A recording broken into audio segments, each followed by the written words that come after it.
please welcome Professor Gilbert Greg.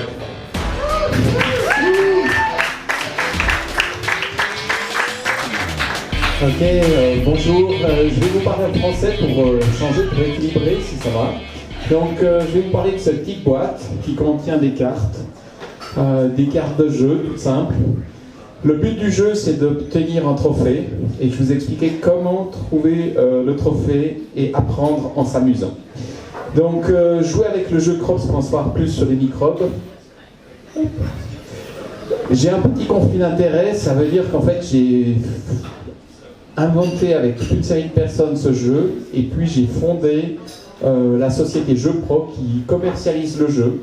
Donc si vous êtes intéressé, le jeu est en vente, 30 francs, et cette compagnie distribue le jeu, mais c'est l'Institut de microbiologie de l'Université de Lausanne qui a qui a édité le jeu, avec l'aide de GameWorks, qui est une compagnie spécialisée dans le gameplay. Le jeu Crops, l'idée c'est simple, c'est de se faire plaisir, donc de faire des activités un peu comme dans la vie. Vous partez en voyage, vous partez dans le Sahara ou dans le Groenland, il n'y a pas dans ces endroits-là de risque de moustiques, pas de risque de tomber malade, pas de malaria, pas de moustiques. Parfois vous allez dans des endroits un peu plus à risque, par exemple dans le parc Kruger, et là vaut mieux prendre votre tente, votre moustiquaire pour vous protéger des moustiques. Ou alors bien vous habiller manches longues et prendre des anti-moustiques.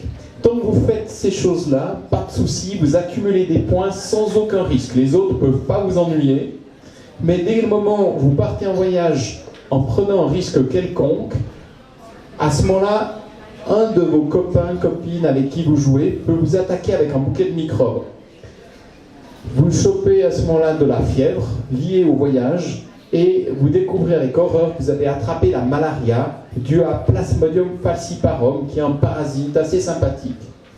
3 semaines de maladie, donc à ce moment-là vous avez quelques jetons en bois qui s'accumulent sur vos cartes et vous ne pourrez plus partir, faire des activités parce que vous êtes simplement malade. C'est un peu triste quand on est malade, et là vous comprenez pourquoi. Un moustique vous a piqué, c'est le soir, c'est surtout à la tombée de la nuit que ces moustiques piquent. Le jeu Crops, vous avez compris, c'est un jeu de cartes assez amusant, mais qui se veut éducatif. Le problème, c'est que si un professeur commence à vouloir vous parler, il sera tellement bavard que le jeu va devenir super ennuyant. Alors le truc, c'est d'avoir un QR code qui redirige toute l'information vers un site internet dédié. Vous pouvez prendre votre iPhone et puis vous pouvez aller sur www.crops.ch et vous trouverez tout ce que vous avez envie de savoir. Mais surtout, pendant le jeu, jouez juste avec les cartes sans vous ennuyer à aller sur internet. C'est seulement par la suite, quand les amis sont partis et que vous êtes seul, que vous pourrez aller voir ce qui se passe. Quels sont les objectifs du jeu Crops? C'est d'une part d'accroître les connaissances du public sur les microbes. Donc, qu'est-ce que c'est qu'un microbe? Quels sont donc différents microbes de toutes les couleurs, de toutes les formes?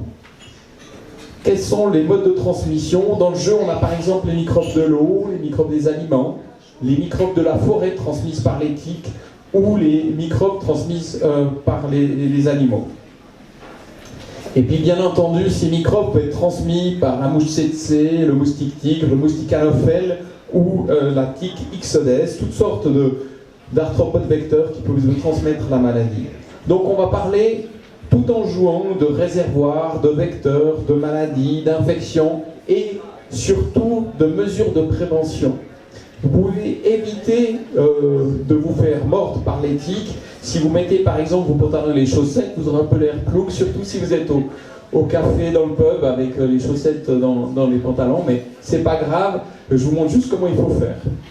Et puis, l'autre chose, vous pouvez utiliser un répellent anti-tique, ou vous examiner, vous faire examiner le soir en retour de balade pour voir si jamais une tique et si jamais vous l'enlevez délicatement avec une pince.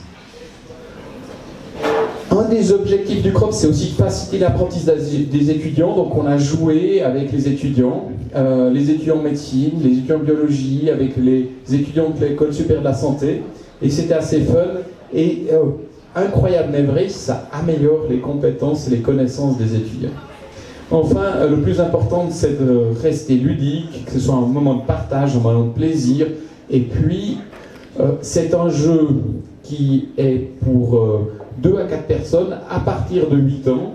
Mais c'est pas parce que c'est à partir de 8 ans que c'est pas pour les adultes. Et je dirais que c'est vraiment le jeu apéro qu'on joue volontiers en buvant une bière. Qu'est-ce que c'est qu'un microbe? Vous l'aurez compris, il y a des parasites, des virus, des bactéries. Et puis par-dessus tout, le microbe le plus important, c'est les levures qui nous permettent de déguster ces bonnes bières comme ce soir. Un microbe, on l'a vu avec la présentation tout à l'heure, ça peut être extrêmement petit, les petits virus. Les bactéries, environ 1 micron, facile à se rappeler, c'est 1000 fois plus petit qu'un millimètre.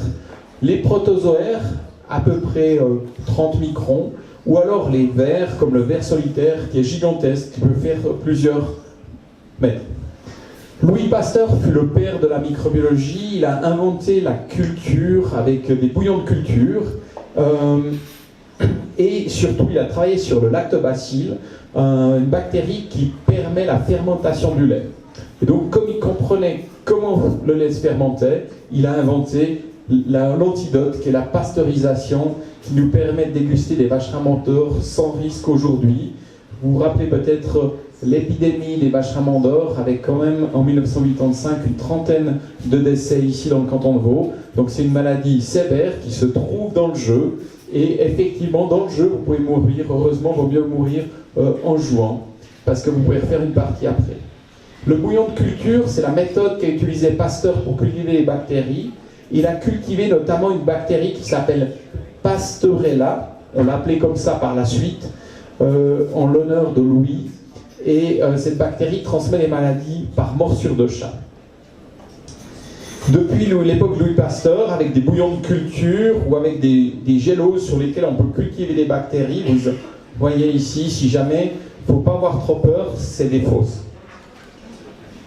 Donc vous pouvez cultiver ces bactéries sur des géloses ou des bouillons, et depuis on a découvert de nombreux microbes, et dans le jeu, il y a 20 microbes qui sont représentés, des bactéries, des parasites et des virus. On a 5 modes de transmission, on a 4 microbes pour chaque mode de transmission, vous l'avez compris, l'eau, les animaux, la forêt, les aliments et les voyages. On aurait pu y rajouter les maladies transmises de personne à personne, par exemple quand on postule un peu trop ou bien sexuellement.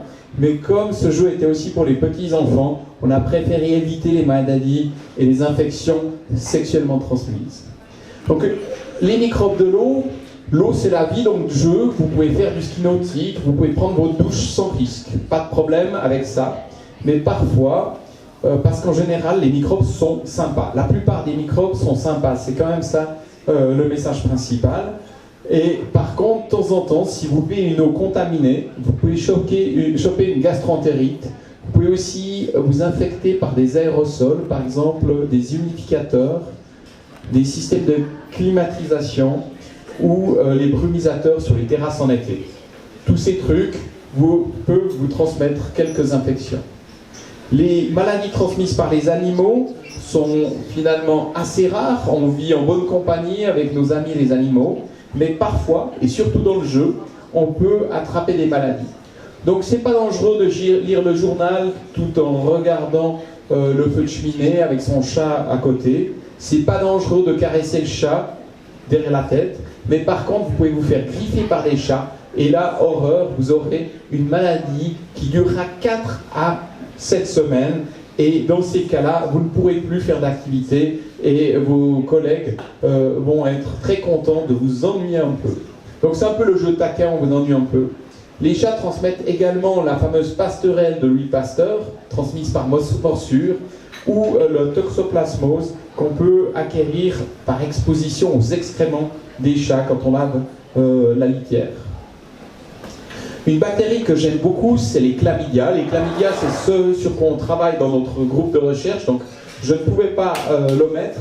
Et l'une d'entre elles cause la psittacose, qui est une sorte de pneumonie transmise par les perroquets, par les oiseaux, par les pigeons également, comme vous le voyez ici.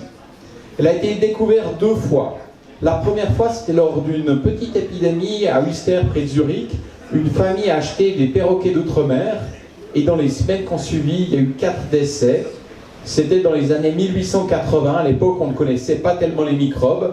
Louis Pasteur était encore là et les prélèvements étaient envoyés à Paris.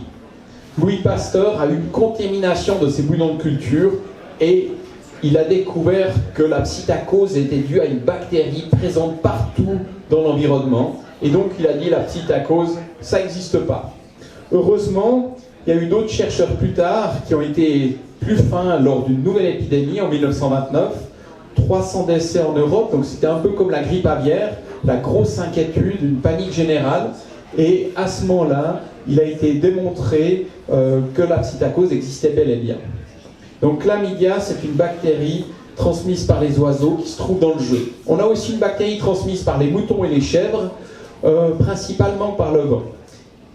Et pour éviter d'avoir trop d'hypochondriaques, dans le jeu, on a toujours mis des cartes qui se marient les unes aux autres. Donc par exemple, vous avez une carte ici qui vous dit « J'ai été infecté parce que le vent soufflait des animaux vers moi ». Et puis vous avez l'autre carte où pas de risque. Le risque, il est pour les pauvres chèvres et moutons à qui vous allez transmettre vos microbes, mais vous risquez rien parce que le vent souffle dans la bonne direction. Ici, vous voyez également le petit couple de cartes, une carte où vous êtes protégé quand vous tondez les moutons parce que vous avez un masque de protection. Ici, vous êtes à risque. Donc à chaque fois, vous avez une carte à risque, une carte sans risque dans le jeu.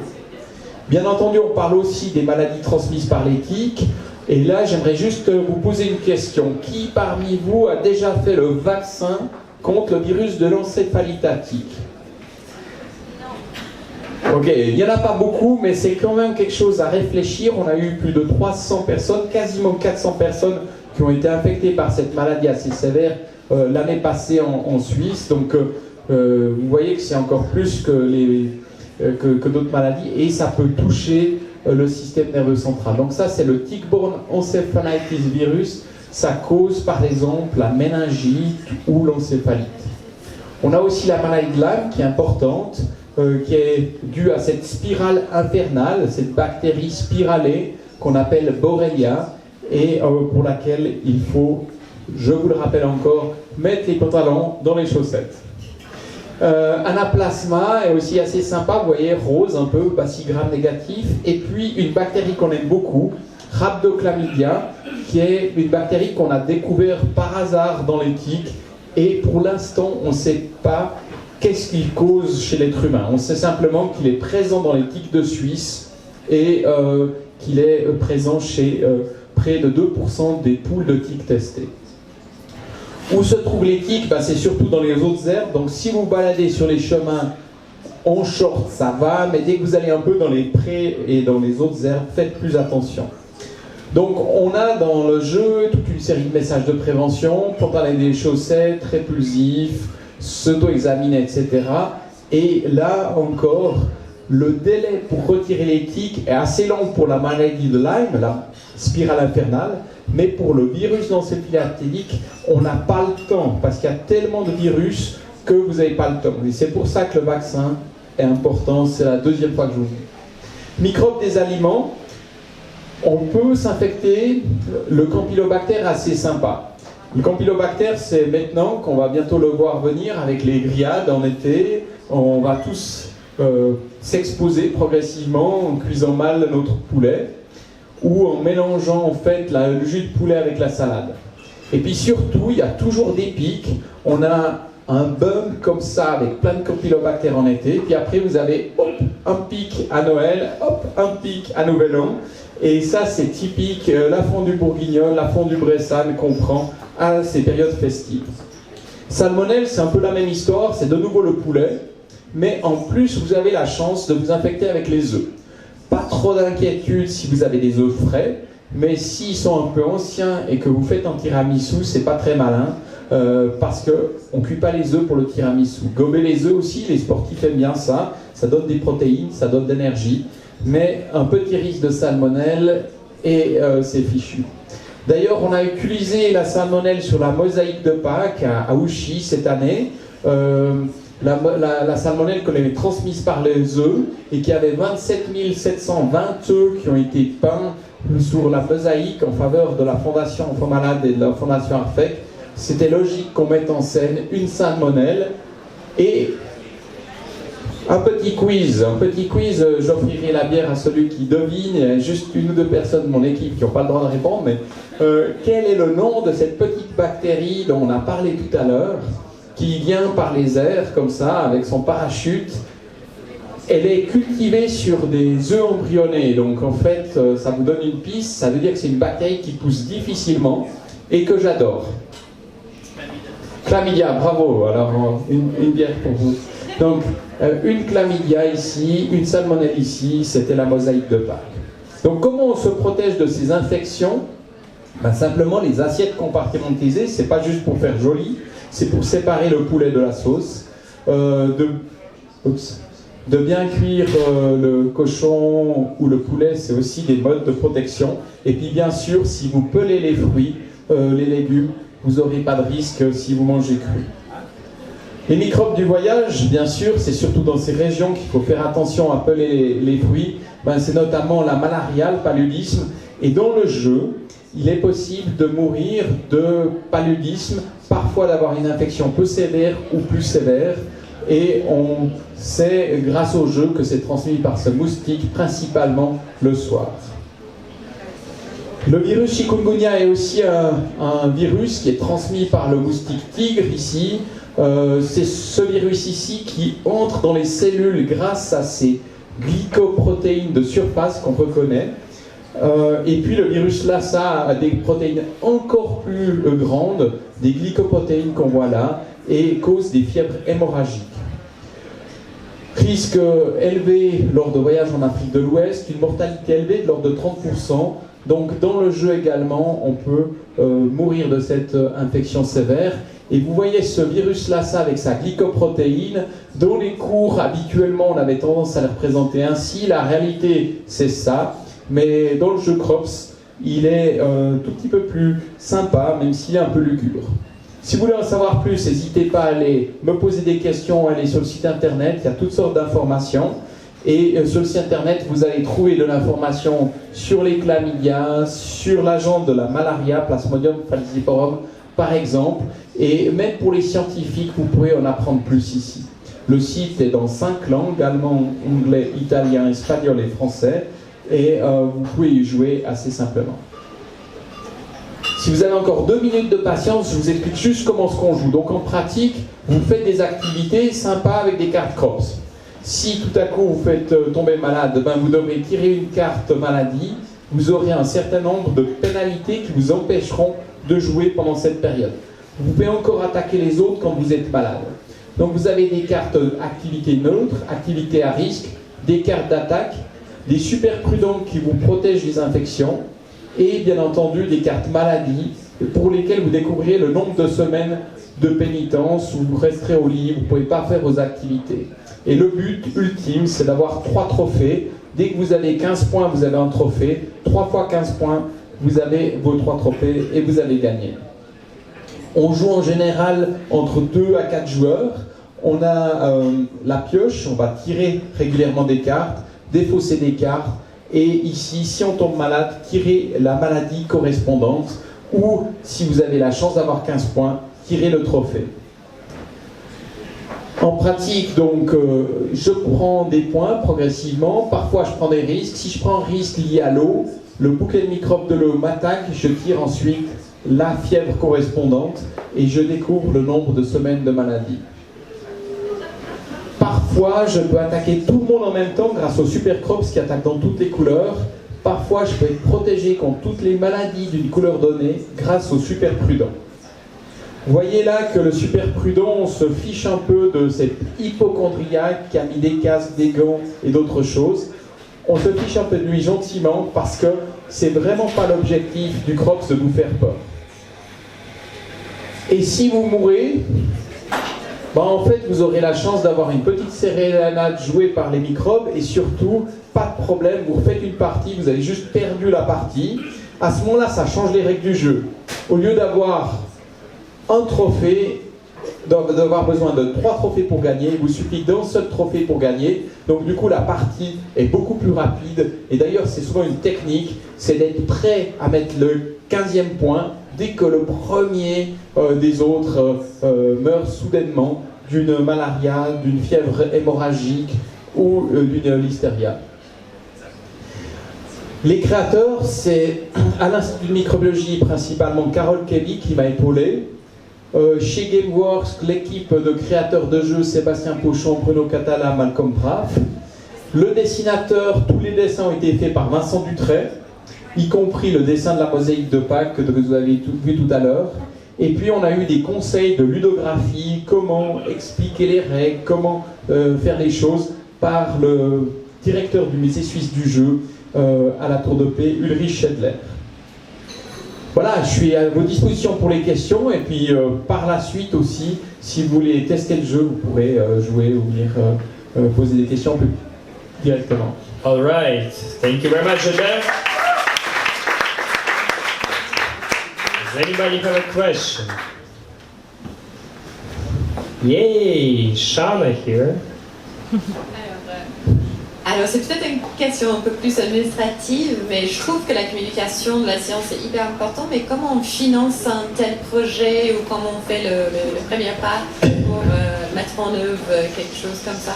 Alors effectivement, nous on a essayé d'obtenir un financement par le Fonds national Agora. On a essayé 2 années de suite, on a échoué 2 années de suite. Donc ensuite on s'est tourné vers différents sponsors, des firmes pharmaceutiques. Donc si vous allez sur le site internet, vous verrez les sponsors qui sont mentionnés. Et puis ça suffit pas, parce qu'un jeu comme ça, c'est des coûts. Il y a le site internet, il y a le gameplay à développer, il y a le dessinateur à payer, il y a les impressions. Et donc à la fin, ce qu'on a fait, c'est qu'on a épongé le déficit en achetant une licence exclusive de distribution, en créant une société. Et donc j'ai épongé le déficit en créant ma propre société. Et j'essaye progressivement de refaire mon déficit en vendant les jeux. Donc ils sont à vendre à 30 francs. Par exemple à Amphimax, à la boutique de l'UNIL. Ils sont à vendre ici à Helvetia Games, Bishop, etc. Au musée suisse du jeu, à l'atelier du jeu, etc. dans différents magasins. Mais c'est vrai que le côté budget et financement, c'est une limite dans la plupart des projets de communication grand public. On avait fait par exemple aussi avec la Société suisse de microbiologie une vidéo sur la résistance antibiotique, etc. Comment est-ce qu'on la teste, comment on la fait. Très vite on est à 5-6 000 francs juste pour faire une vidéo, même si nous on donne tous notre temps bénévolement. Il y a les professionnels qui doivent être payés. Vincent Dutray, un dessinateur professionnel, on devait le payer décemment. Et quand vous avez 200 cartes, ça fait pas mal de dessins. Okay, more questions? Mark? Mark and White. Vous pourriez pas faire le jeu dans une application sur téléphone? Alors c'est une bonne idée, une bonne question. On a eu bien sûr l'idée aussi. La raison pour laquelle on est parti sur un jeu de cartes, c'est que d'un point de vue social, c'est plus sympa. On peut plus facilement se retrouver autour d'une table avec des potes et des copains, des copines, et puis on peut plus échanger. Et nous, on voulait aussi susciter les questions, les échanges. Mon épouse est très impliquée dans les jeux. Elle est bénévole à la Fédération suisse des ludothèques. Elle est dans le comité de l'association Vaudeuse Ludothèque. Donc en fait, ces associations font la promotion des jeux de société et pas des jeux d'application. Donc de ce point de vue-là, on était plus en faveur d'aller plus dans les jeux de société. Nous, on adore jouer avec des jeux, des vrais jeux.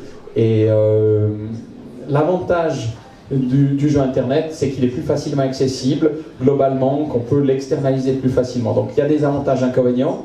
Et c'était un petit peu pour lier les deux qu'on s'est dit qu'on avait les QR codes pour quand même avoir la possibilité de mettre de l'information sur internet, que ceux qui n'ont pas la possibilité d'acheter le jeu pour des raisons budgétaires peuvent quand même pomper l'information, apprendre des choses, et du coup on arrive quand même à communiquer. Mais c'est pas intéressant d'avoir un jeu plein d'informations, parce que sinon le jeu il est pas drôle.